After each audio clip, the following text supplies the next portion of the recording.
Irmãos e irmãs, boa noite. Vamos dar continuidade no nosso estudo sobre membresia.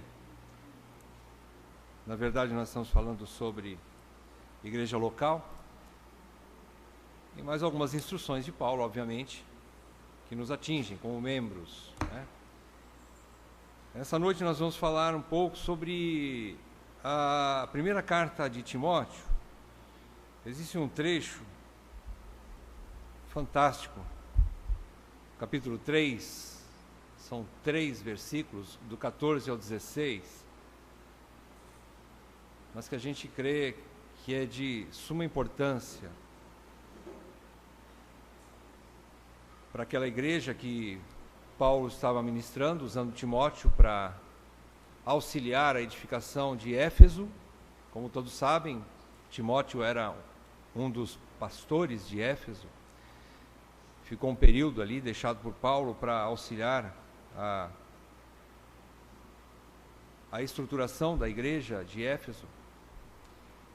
E ele então instrui Timóteo. Paulo tem um carinho muito grande pela igreja de Éfeso, e a gente percebe pela carta que Paulo escreve aos Efésios, que é uma das cartas de maior peso doutrinário e prático que nós encontramos no Novo Testamento. Uma carta maravilhosa, uma carta extremamente didática, bastante instrutiva para todos nós como igreja, e é uma carta que realmente nós temos todo o nosso olhar voltado de uma maneira especial para ela. Não só ela, obviamente, mas ela tem um peso bastante especial, falando de Cristo e sua igreja, ele como cabeça e a igreja como corpo. Então, vamos ler o trecho então de 1 Timóteo, capítulo 3, do versículo 14 ao 16. O título que você encontra aí na versão ARA é assim, obrigado. A Igreja de Deus, coluna e baluarte da verdade, o grande mistério da piedade.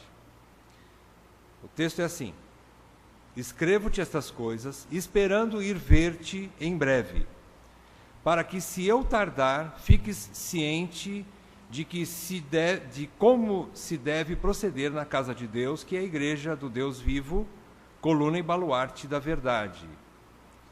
Evidentemente, grande é o mistério da piedade. Aquele que foi manifestado na carne foi justificado em espírito, contemplado por anjos, pregado entre os gentios, crido no mundo, recebido na glória. Oremos ao Senhor. Ó Deus, nós somos gratos, Senhor, por esse momento de poder te adorar, te contemplando na beleza da tua santidade, e em especial somos gratos por termos diante dos nossos olhos, dos nossos corações e da nossa mente a tua santa e poderosa palavra. E pedimos que ela fale conosco mais uma vez. Ó Espírito Santo, sê o nosso mestre, pois sem ti nada podemos, Senhor.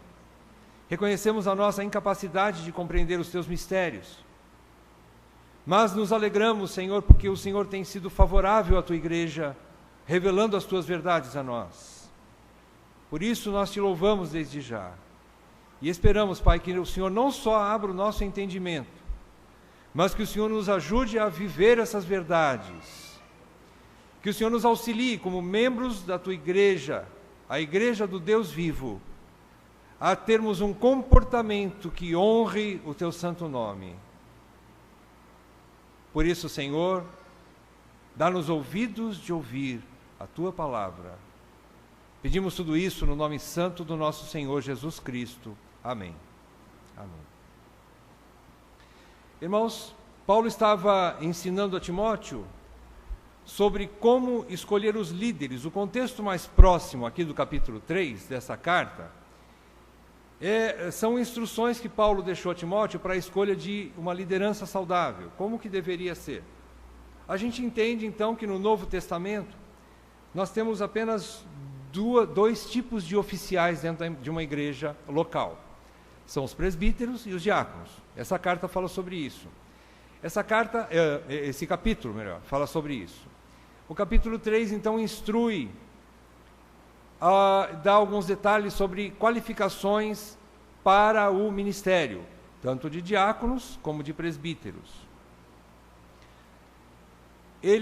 Paulo propõe vários requisitos a esses oficiais, e a igreja, na verdade, era quem deveria escolher esses oficiais após estar instruída sobre estas qualificações exigidas.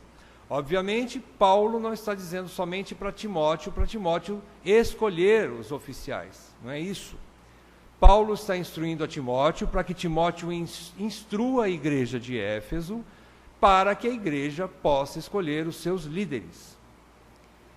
Então, nós entendemos que Deus capacita homens para a liderança, e a igreja reconhece e elege esses homens para liderá-la.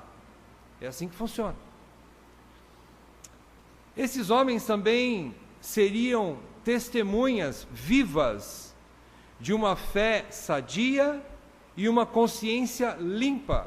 E você encontra no versículo 9 do capítulo 3, esta qualificação, esta exigência, que Paulo deixa claro a Timóteo que deveria instruir a igreja para que ela escolhesse homens que tivessem essa capacitação. Como nós sabemos, as qualificações relacionadas aqui, elas se entrelaçam. A gente fala assim, parece que para presbítero ele pega mais pesado do que para o diácono. Mas, na verdade, a palavra semelhantemente, ele está abrangendo, no versículo 8, ele está mencionando que tanto para um como para outro, todos os oficiais devem ter as qualificações relacionadas aqui. A verdade é essa. A única diferença entre presbítero e diácono está na função, na maneira como eles agem dentro de uma igreja, o serviço que eles prestam. O presbítero, ele tem a incumbência principal, como sucessor dos apóstolos, ele tem a incumbência de ensino, pregação, pastoreamento, supervisão e oração. O diácono é aquele que cuida das coisas materiais, da ordem no culto, do suprimento da igreja e da administração em geral, dentro da igreja, ou na igreja local. Isso não significa que na ausência de um diácono, um presbítero cruza os braços e fala assim, eu não vou fazer nada, eu não vou limpar a igreja porque isso é coisa dos diáconos. E também não significa que os diáconos, sabendo que por algum motivo não há presbítero disponível para pregar a palavra, o diácono tem que fazer a vez. Porque o rebanho precisa de alimento. É óbvio que isso são exceções, não é a regra, né? Mas então essa é a instrução que Paulo está dizendo aqui. A partir do versículo 14, então, desse capítulo 3, Paulo demonstra urgência nas próximas orientações, alertando a igreja sobre a apostasia de certas pessoas, que ele já havia mencionado no capítulo 1, versículo 3. Ele diz que certas pessoas, Timóteo deveria exortar lá em Éfeso a algumas pessoas, a fim de que não ensinassem outra doutrina. Capítulo 1, versículo 3. E a partir do capítulo 4, versículos 1 a 5, ele fala com mais detalhes sobre esse perigo. Possivelmente, Paulo estava relembrando aquilo que ele já havia profetizado no capítulo 20 de Atos, quando ele estava em Mileto. Ele menciona que possivelmente era a última vez que os efésios o veriam face a face. Talvez eles nunca mais iam ver Paulo vivo.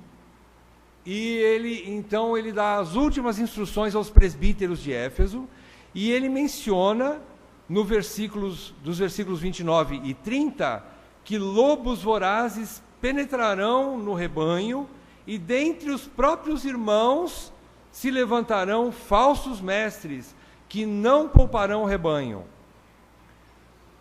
Então aqui Paulo possivelmente pela impossibilidade de se fazer presente, embora você percebe no versículo 14 que ele faria força para estar presente, ele queria estar ali, ele esperava em breve estar com Timóteo, possivelmente em Éfeso, mas ele não tinha certeza se ia conseguir fazer isso.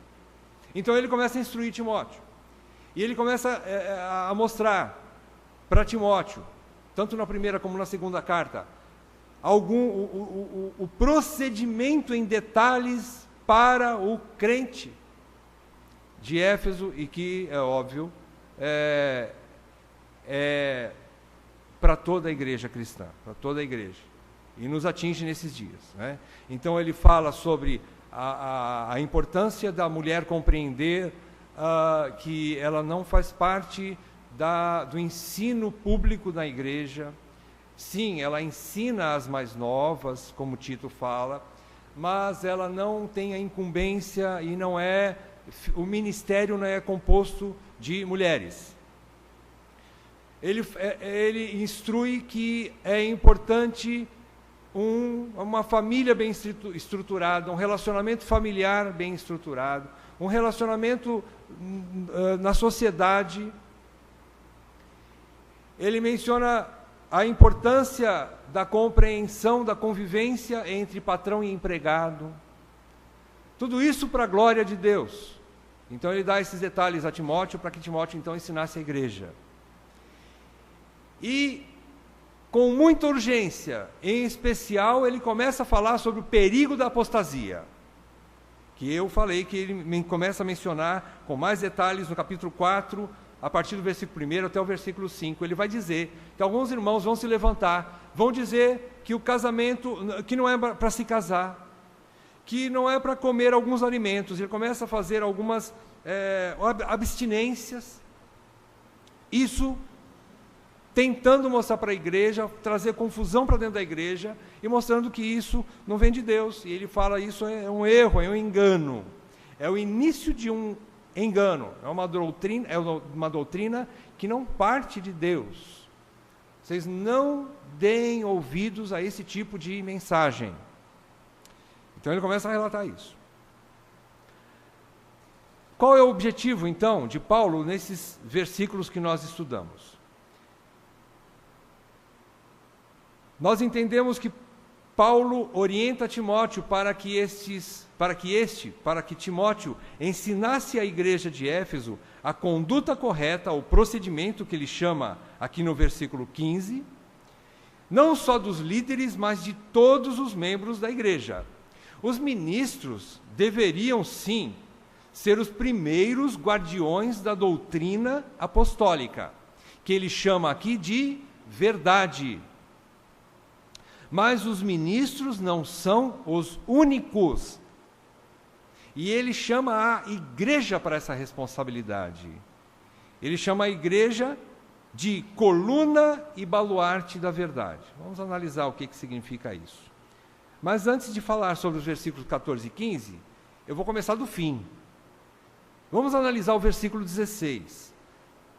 O versículo 16, muitos comentaristas dizem que é uma joia, porque é como se fosse aqui um hino, como se servindo de uma breve confissão de fé.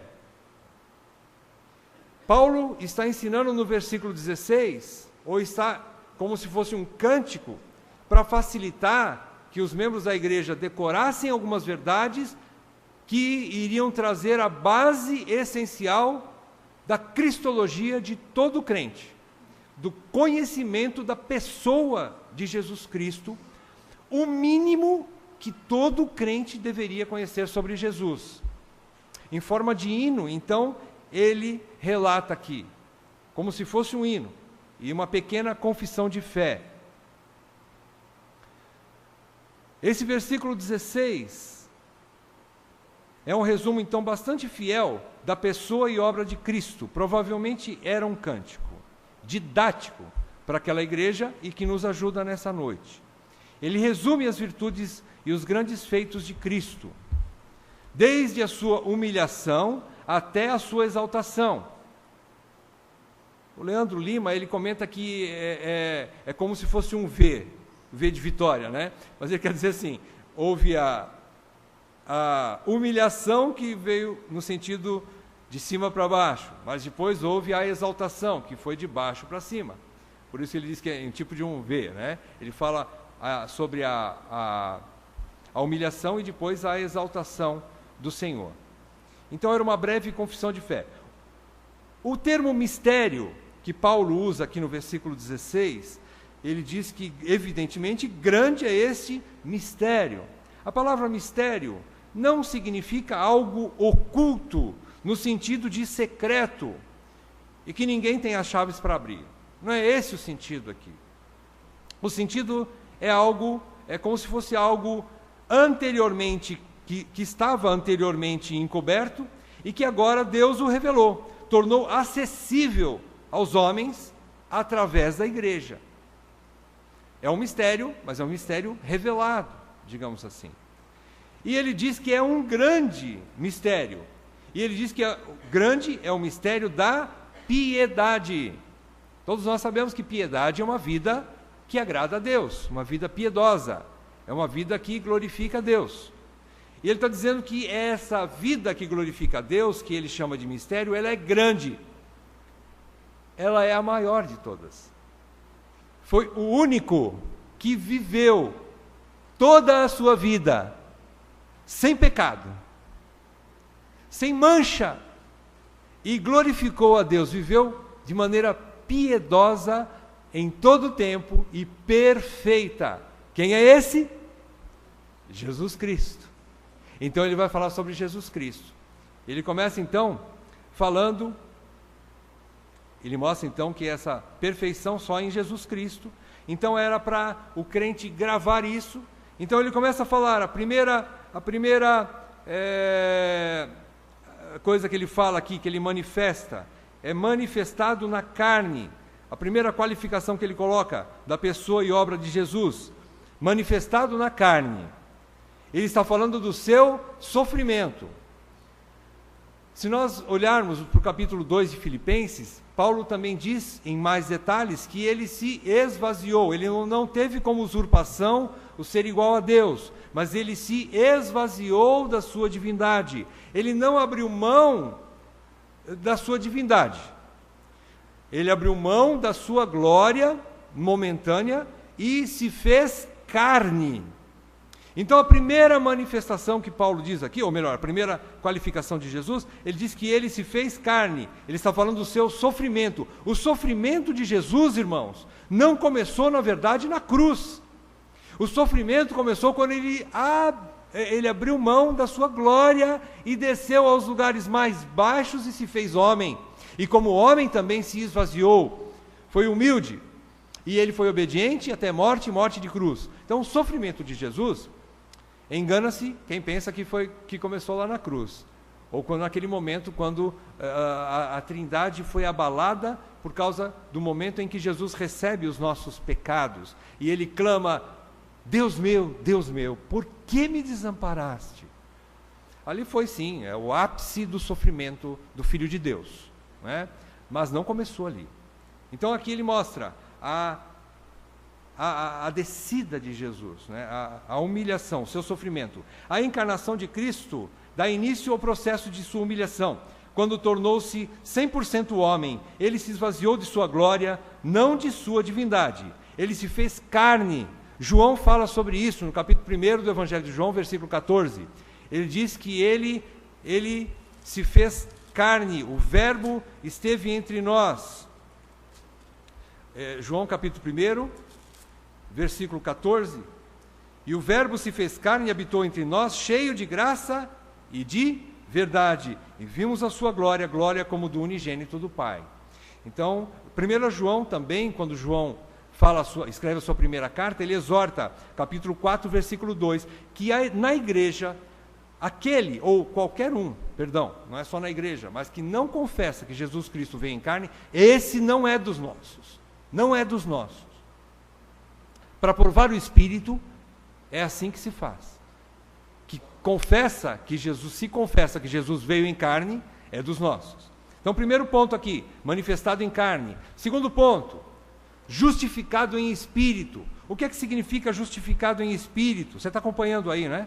Foi justificado em espírito, estou no versículo 16. Ele significa, agora fala da sua vitória sobre a morte. Justificado em espírito. A sua morte, a morte de Cristo, foi aceita, justificada, suficiente. A morte de Cristo satisfez plenamente a justiça do Pai. A morte de Cristo foi satisfatória. Ela foi suficiente. Então, a palavra de Deus nos mostra que Ele rendeu o seu Espírito. Vocês se lembram ali na cruz? Jesus rendeu o seu Espírito, no sentido de se entregar à morte. Ele permitiu que a morte o matasse. Se ele então não tivesse rendido o seu Espírito, ele estaria pendurado na cruz até hoje. Mas ele rendeu o seu Espírito. Só que em Romanos, capítulo 8, versículo 11, diz que não foi ele que se auto-ressuscitou. Mas Romanos, capítulo 8, versículo 11, diz que o Espírito de Deus o ressuscitou. Vocês leram lá? Romanos, capítulo 8, versículo 11. Vejam, irmãos, é impressionante. Por isso, justificou a morte do Filho. Justificou. Romanos 8, versículo 11, diz: se habita em vós o Espírito, com letra maiúscula, daquele que ressuscitou a Jesus dentre os mortos. Esse mesmo que ressuscitou a Cristo Jesus dentre os mortos, vivificará também o vosso corpo mortal. Irmãos, foi o Espírito Santo que vivificou o Filho. É impressionante, ele foi 100% homem, carne, e ele morreu 100%. Ele não morreu, ele não experimentou meia morte. Ele experimentou uma morte completa, a ponto de que ele mesmo não pudesse agir em seu favor para ressuscitar. E o Espírito ressuscitou. E isso comprova que a sua morte foi aceita pelo Pai como substituição, ou a morte substitutiva, para todo aquele que crê nele. Então foi um sacrifício pleno, aceito, único, definitivo, completo, justificou. A morte foi justificada. E aqui diz que ele foi justificado em espírito. Depois, em terceiro lugar, diz que ele foi contemplado por anjos. Isso aqui é impressionante também, irmãos, porque a gente fica lá, por que Paulo foi escrever isso aqui? Para que a igreja precisa saber dessas coisas? O que tem a ver o anjo com a igreja? Tem a ver muita coisa, principalmente para os judeus, mas para nós também. O que é que significa isso?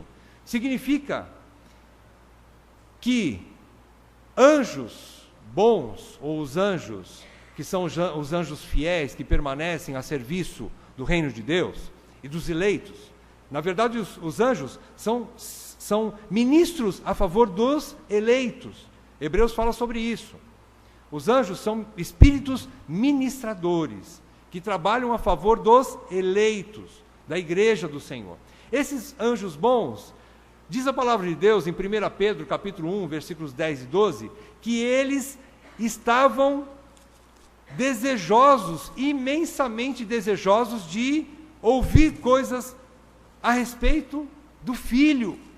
E diz ali em 1 Pedro, capítulo 1, versículos 1 Pedro 1, 10 a 12, diz que foi a respeito desta salvação que os profetas indagaram e inquiriram, os quais profetizaram acerca da graça a vós outros destinada, investigando atentamente qual a ocasião ou quais as circunstâncias oportunas indicadas pelo Espírito de Cristo que neles estava, ao dar de antemão testemunho sobre os sofrimentos referentes a Cristo e sobre as glórias que o seguiram. Os profetas tiveram uma certa revelação profética do que aconteceria com Cristo.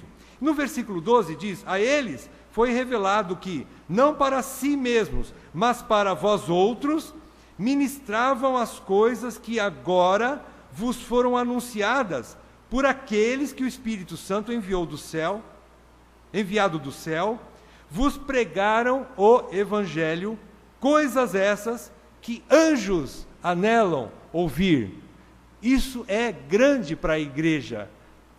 Nós ouvimos a nosso favor um Evangelho que anjos ansiavam ouvir a respeito de Jesus.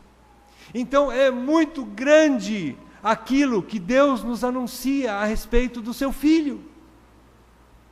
Isso é maravilhoso, isso tem que aquecer o nosso coração. Não tem que só trazer luz para a nossa mente, mas a luz na nossa mente precisa aquecer o fogo do nosso coração, pela graça imensa que nós temos de conhecer o nosso Redentor, conhecer Jesus Cristo. Isso é maravilhoso. Paulo está querendo aquecer o coração da igreja com essas verdades, com essa verdade também. Essa terceira verdade. Só que não só os anjos bons, mas os anjos maus não queriam contemplar Jesus, mas tiveram que contemplar Jesus. Porque no capítulo 2 de Colossenses, versículo 15, diz que Jesus, despojando os principados e potestades, os expôs publicamente. E eles viram a sua final derrota. Eles foram expostos, mas na verdade eles viram. Enquanto eles achavam que estavam picando o calcanhar do Filho de Deus, o Filho de Deus esmagou a sua cabeça e matou a Satanás e todos os seus anjos, que viram algo terrível para eles. Eles viram isso, eles contemplaram, eles foram anjos que contemplaram de uma maneira negativa, não como os anjos, os bons anjos, né? Como se a gente pode dizer assim. Em quarto lugar, ele foi pregado entre os gentios. O que é que significa isso? Aqui trata da sua ordem à igreja. Ele está falando agora de uma ordem, pregado entre os gentios. Então Cristo autorizou que o Evangelho tivesse portas abertas a todas as nações. Você se lembra muito bem, capítulo 28 de Mateus, na grande comissão, no chamado, na ordem que ele diz ali, versículos 18 a 20, ele mostra a ordem. Jesus ordenou, e ele não só abriu as portas para que o Evangelho fosse pregado entre os gentios, e a todas as nações, obviamente, quando fala dos gentios, mas ele também ordenou, ele diz, portanto, ide e pregai o Evangelho.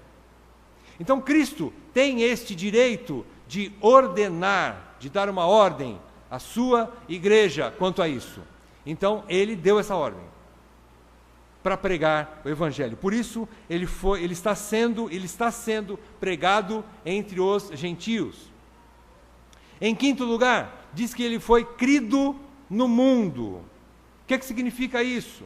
Isso fala sobre a sua garantia de eficácia. O que significa garantia de eficácia? Significa que Cristo opera pelo seu Espírito para a eficácia do Evangelho. Significa que seus escolhidos fatalmente crerão em todos os lugares do mundo onde o Evangelho for pregado. Romanos capítulo 1, versículo 16 diz isso. Paulo diz que não se envergonha do Evangelho, porque ele é o poder de Deus para a salvação de todo aquele que crê. Então ele diz que ele vai sim ser crido no mundo. Às vezes a gente pensa, mas eu estou pregando para tal pessoa, e ele nunca se converte. Vou te dar uma resposta, embora não definitiva, mas se ele for eleito, ele vai crer um dia. Se ele não for eleito, ele não vai crer. Então eu não posso dizer assim, calma irmão, que ele vai se converter. Não, eu não sei. Mas eu sei o seguinte, que se ele ouvir o Evangelho, e se Cristo operar através do seu Espírito, ele crerá. Então nenhum dos que estão destinados para crer no mundo ficarão sem crer. E isso nos dá uma grande alegria. entusiasmo de pregar o Evangelho. Então ele será crido sim no mundo. Em último lugar, em sexto lugar, ele foi recebido na glória. Agora ele já começa a subir. A ascensão de Jesus, ele foi recebido na glória. Fala da sua soberania. Cristo foi exaltado pelo Pai aos lugares mais altos dos céus, no trono da glória. Filipenses capítulo 2, versículos 9 a 11, fala agora do retorno de Jesus, que Deus o exaltou sobremaneira, e lhe deu um nome que está acima de todo nome, e que diante do nome de Jesus, todo joelho se dobrará e toda língua confessará que Jesus Cristo é Senhor, para a glória de Deus Pai. Então, Paulo está dizendo que agora ele está retornando ao trono da sua glória, para ser Rei dos Reis e Senhor dos Senhores. A igreja precisava ter isso sempre em mente, a lembrança fresca a respeito disso também. Isso garantirá a consumação de todas as coisas conforme os seus planos eternos. Nenhum dos planos eternos ficará sem ser cumprido. Planos eternos do Senhor, claro. Cristo só voltou, na verdade, para aquilo, ou para onde era o seu lugar. Ele só voltou para de onde ele veio, e para aquilo que lhe é seu, por direito, como filho de Deus. Ele voltou para o trono. Então ele foi recebido na glória. Então todos esses pontos, esses 6 pontos, são pontos que deveriam estar sempre frescos na ideia de todo crente.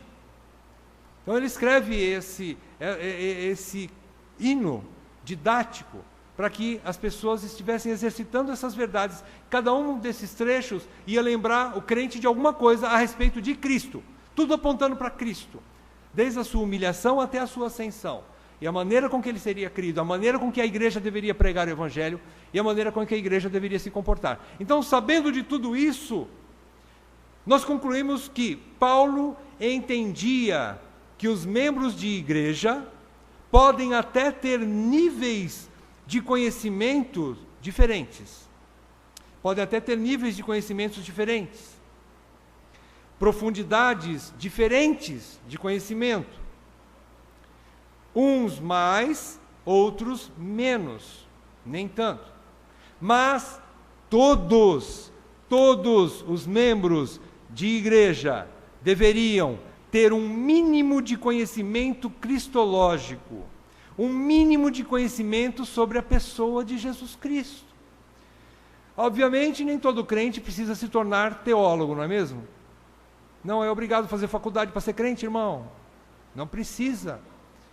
Precisa crer no Evangelho e precisa armazenar em seu coração algumas verdades a respeito da doutrina dos apóstolos, a respeito da pessoa de Jesus em especial, o mínimo como base da sua fé.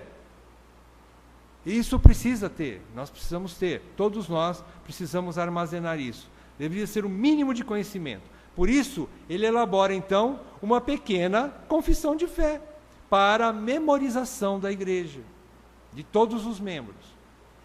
Isso é lindo, a preocupação de Paulo. Ele ajuda a Timóteo a como proceder, a como instruir a igreja. Agora, os versículos 14 e 15, agora vamos voltar. Versículos 14 e 15, ele diz que ele estava escrevendo essas coisas, Paulo estava escrevendo,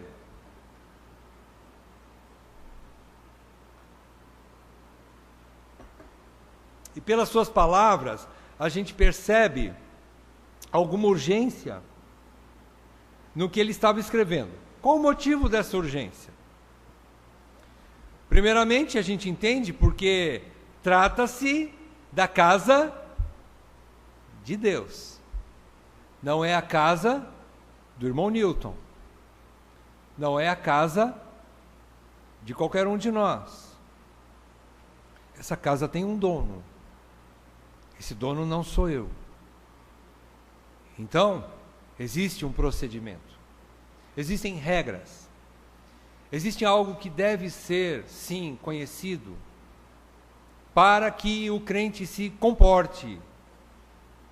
E quando ele fala na casa de Deus, obviamente ele não está falando assim, olha, no dia que você for, domingo, 7h30 lá para a igreja, para adorar o Senhor, você tem que fazer isso, fazer aquilo, você tem que se comportar assim, tomar cuidado com isso, tomar cuidado com aquilo. Não. Ele está querendo dizer que como igreja que vive no mundo, você, eu, temos a obrigação de ser sal e luz. Nós temos a obrigação de sermos testemunhas de Jesus Cristo, de termos a expressão de uma piedade que obviamente eu não tenho toda ela, nós não temos toda essa piedade, como o caso de Jesus Cristo, que foi perfeito, mas eu tenho que me esforçar para ser o máximo, eu ter o máximo de Jesus Cristo na minha vida, e ter o máximo de perfeição, e lutar contra as imperfeições da minha vida, para que eu venha a glorificar a Jesus Cristo, e para que eu venha a dar um bom testemunho. Então a igreja, ele chama de coluna e baluarte da verdade.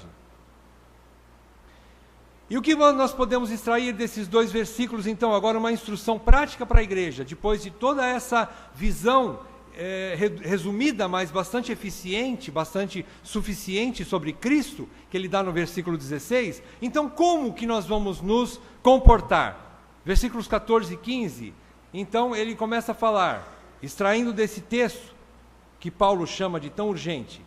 Em primeiro lugar, a orientação divina não está presa à presença de homens especiais.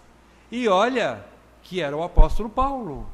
Ele diz no versículo 14, que escrevo-te estas coisas esperando ir ver-te em breve, para que, se eu tardar, e ele não tinha certeza nem se ele conseguiria ir um dia, não dependeria de Paulo, da presença de Paulo, para que a igreja pudesse aprender a doutrina básica e como ela deveria proceder, como ela deveria proceder.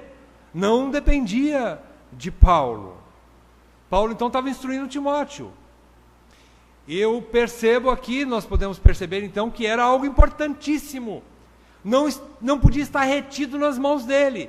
Se acontecesse uma desgraça e ele poderia ser assassinado a qualquer momento, ele já havia passado por tantas horas difíceis de apedrejamento, de outras coisas, né, que ele relata aos coríntios, foram dias terríveis do seu apostolado, e ele não podia reter aquilo, porque a igreja de Éfeso, como nós nessa noite,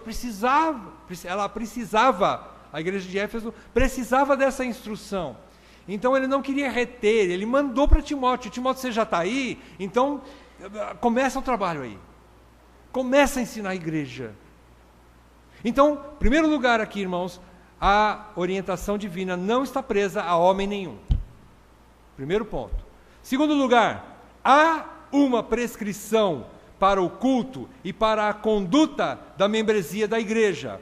Obviamente, a gente não vai conseguir estudar 1 Timóteo nessa noite todinho. Também não vamos conseguir estudar a carta aos Efésios, que é coligada. Por quê? Porque Paulo estava escrevendo a Timóteo, que era um dos pastores de Éfeso. Então, quando você percebe que as cartas estão ali meio que entrelaçadas, porque está falando para uma mesma igreja local, a igreja local de Éfeso, então, essa doutrina, esse procedimento que ele diz no versículo 15, como se deve proceder na casa de Deus, ela está detalhada nessas 2 cartas, nas 3, 1 e 2 Timóteo, e a carta que Paulo escreve diretamente à igreja de Éfeso.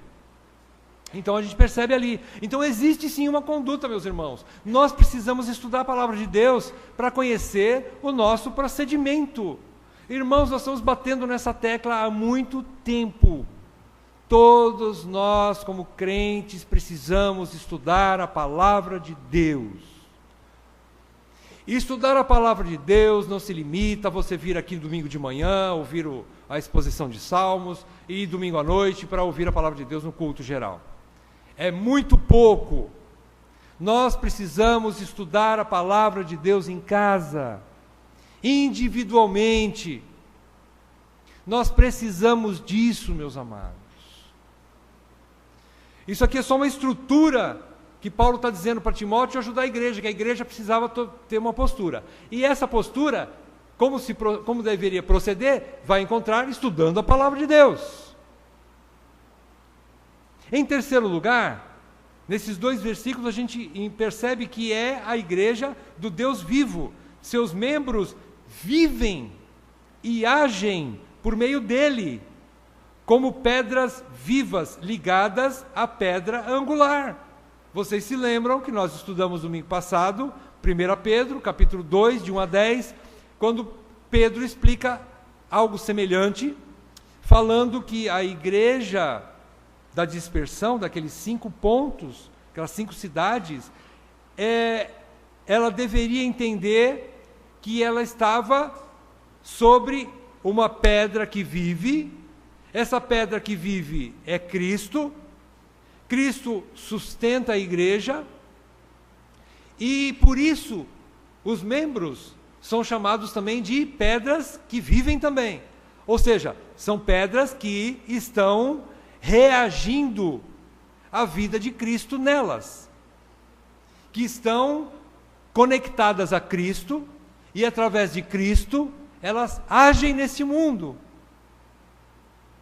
E se não estiver conectada a Cristo, não vai conseguir agir de forma a glorificar a Deus. Não vai cumprir o propósito como testemunhas de Cristo. Não vai conseguir viver de modo digno do chamado que o Senhor nos fez. Então, em terceiro lugar, é isso. É a igreja do Deus vivo, ele chama aqui. Em quarto lugar, ela é igreja...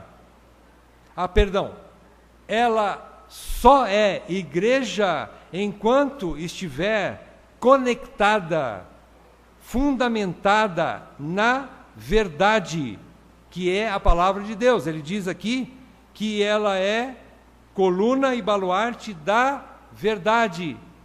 A verdade aqui não está dizendo, não se trata de algo que não é mentira. Alguém está contando uma mentira por aí, então nós vamos falar alguma coisa que é verdadeira. Não é isso. Verdade quer dizer um conjunto de verdades, ou um conjunto de informações a respeito da pessoa e obra de Jesus Cristo, a respeito do procedimento da igreja, que nós temos hoje, que é a Bíblia, que é a palavra de Deus. E esse conjunto de verdade é onde a igreja está também fundamentada.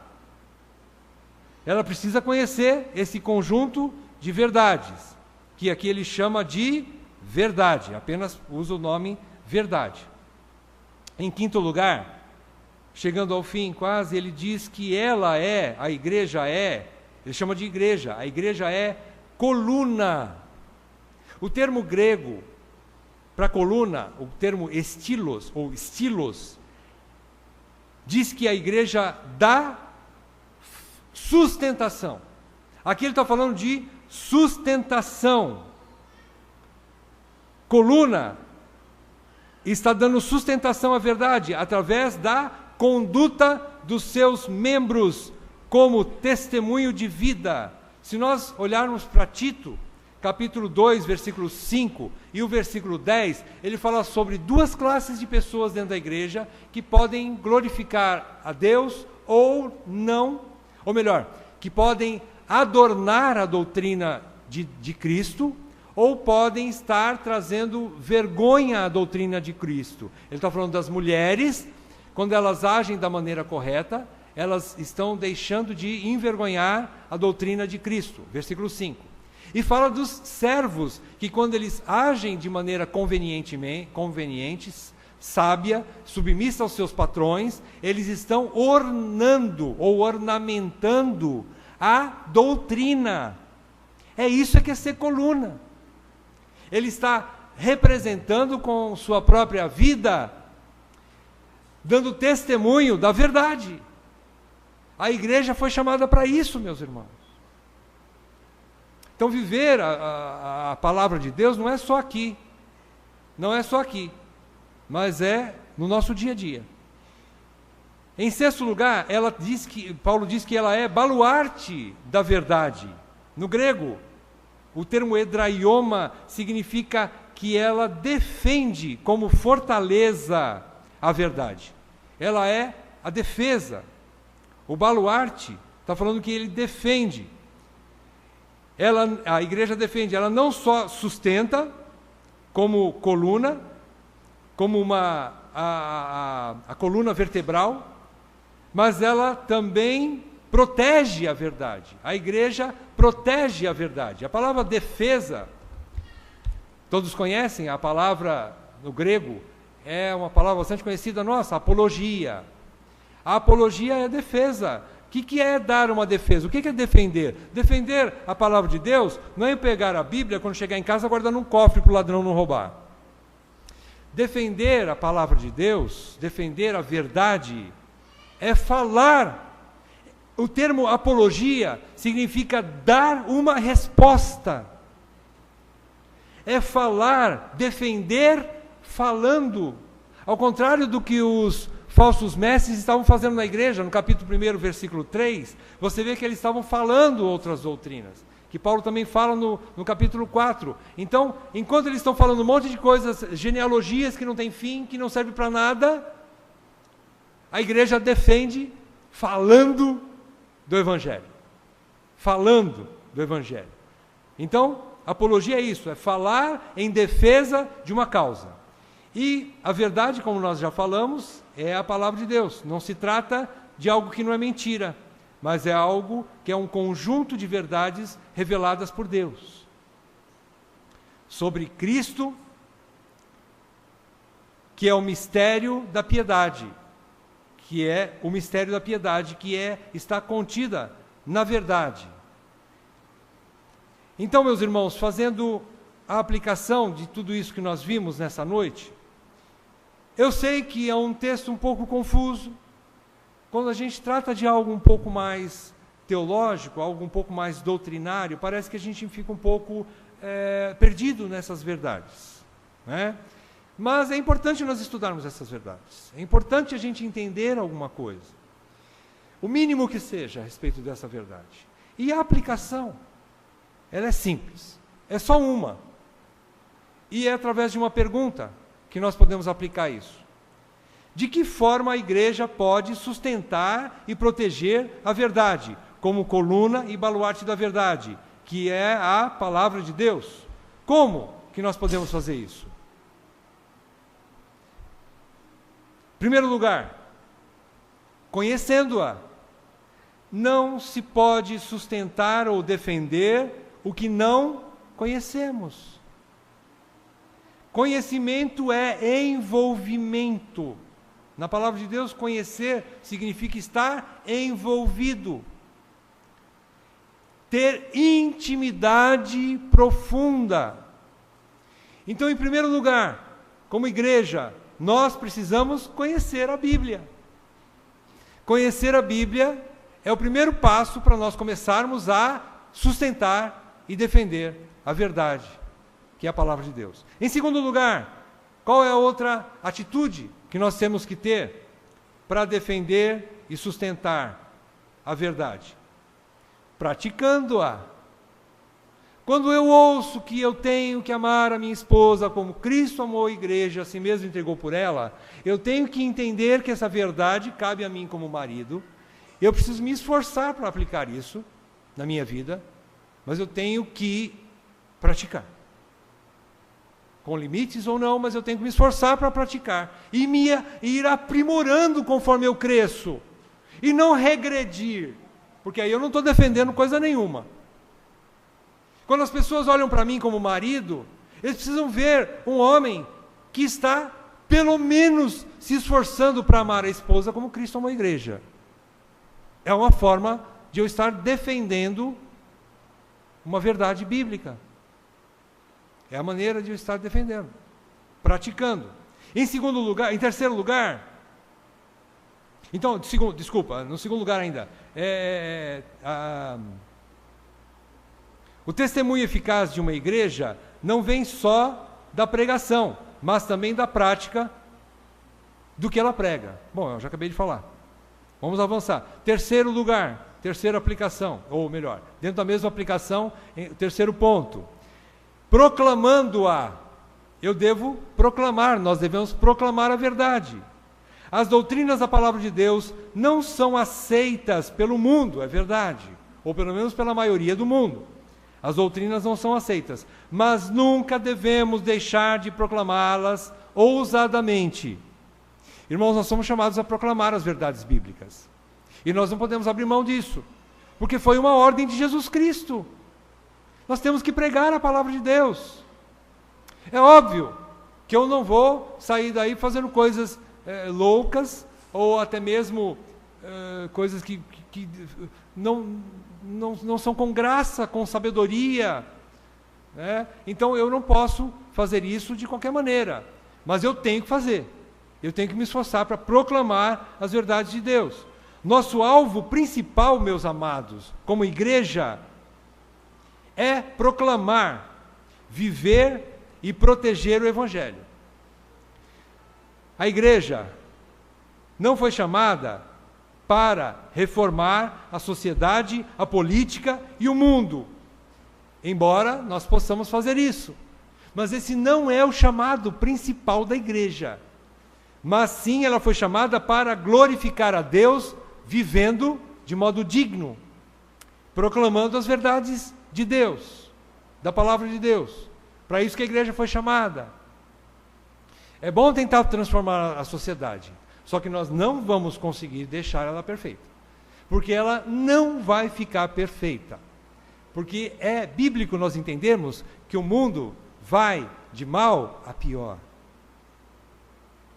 Então não adianta a gente querer fazer um mundo novo, né? Se Deus vai destruir esse mundo, por que eu vou me preocupar com ele? Eu me preocupo, óbvio, minha netinha está aí, eu quero um mundo melhor para elas, mas nós não vamos conseguir fazer muita coisa não. Eu posso pregar o Evangelho. Melhor coisa que eu posso fazer. Em último lugar, em primeiro lugar é conhecendo-a, em segundo lugar praticando-a, em terceiro lugar proclamando-a e finalizando, defendendo-a. Chegando no final aqui, ao invés de nos envergonharmos e barganharmos as verdades da palavra de Deus para proteger a nossa reputação, nós devemos defendê-las de forma dura, inegociável e apaixonada, ainda que nossa reputação seja rebaixada como escória, lixo e esterco deste mundo. Meus irmãos, quando nós quisermos viver a verdade, a grande possibilidade de nós sermos rejeitados, a nossa reputação vai ser rebaixada diante dos homens. Então, mas é aí que nós defendemos a verdade. Quando nós continuamos vivendo a verdade, proclamando a verdade, não importando os resultados, ainda que eu sofra com isso, mas é a forma que Deus nos dá de sermos honrados defensores, guardiões da verdade de Deus. É isso que Ele chama a igreja, para sermos guardiões da sua verdade. Eu só queria ler, por final aqui, um texto de Provérbios, capítulo 23, versículo 23, eu vou ler para vocês. Diz assim, Salomão, muito sábio, ele escreveu isso e diz assim: compra a verdade e não a vendas. Compra a sabedoria, a instrução e o entendimento. Salomão está dizendo assim para o seu filho: filho, compra a palavra de Deus. Paga caro na palavra de Deus. Estude a palavra de Deus. Valorize a palavra de Deus. Guarde ela no teu coração. Ame a palavra de Deus. E não a troque por nada. Ainda que alguém queira pagar o dobro do que você pagou por ela, não há venda. Não há vendas. Fique com ela. até a morte. É isso que Salomão está instruindo o seu filho.